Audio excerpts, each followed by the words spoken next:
അത് കഴിഞ്ഞ് ഞാൻ ഈ ഉടമ്പടി എടുത്ത് അന്ന് രാത്രി ഞാൻ വീട്ടിലിരുന്നപ്പോൾ എനിക്ക് തോന്നാണ് എൻ്റെ ഉള്ളിൽ ഈ ജോലി റിസൈൻ ചെയ്യാനുണ്ടായ കാര്യങ്ങളുള്ള വ്യക്തികളോടൊക്കെ ചെറിയ ദേഷ്യം എനിക്കുണ്ടായിരുന്നു.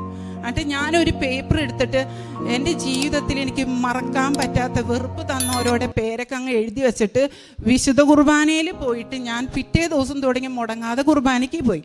വിശുദ്ധ കുർബാനയിൽ പോയിട്ട് ഞാൻ ഏറ്റവും ബാക്കിലിരുന്നിട്ട് ചങ്ക് പൊട്ടി കരഞ്ഞു, കർത്താവേ നീ എനിക്ക് ഒന്നില്ലെങ്കിൽ എൻ്റെ മോളുടെ വിസ ശരിയാക്കി തരാം, പക്ഷേ എൻ്റെ മക്കളുടെ വിശ്വാസം നീ നഷ്ടപ്പെടുത്തരുത്. കാരണം ഞാൻ 3 വയസ്സിൽ തുടങ്ങി കുട്ടികളെ ബൈബിള് വചനം പഠിപ്പിക്കാനും ബൈബിള് വായിക്കാനും ബൈബിള് കൊണ്ടു നടക്കാനും അത്രയും അവരെ പഠിപ്പിച്ചിട്ട് ഈ ഒരു വിസയുടെ പ്രശ്നം വരുമ്പോൾ എൻ്റെ മക്കളുടെ വിശ്വാസ ജീവിതം നഷ്ടപ്പെട്ടു പോകുമോ എന്ന് എനിക്ക് ഭയപ്പെട്ടു.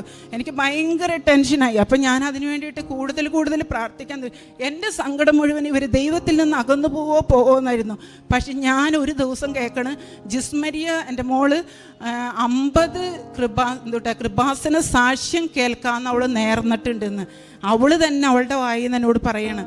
അപ്പം എനിക്ക് സമാധാനമായി. അവൾ എന്തായാലും ദൈവത്തിൽ നിന്ന് അകന്നു പോയിട്ടില്ല, വിസ കിട്ടിയില്ലെങ്കിലും കുഴപ്പമില്ല, അവളെന്നാലും സാക്ഷ്യം കേൾക്കുന്നുണ്ടല്ലോ. പിന്നെ ഞാൻ നോക്കുമ്പോൾ എല്ലാ ദിവസവും ഞങ്ങൾ ഫ്രീ ടൈമിൽ ബൈബിൾ വചനം എഴുതുമായിരുന്നു.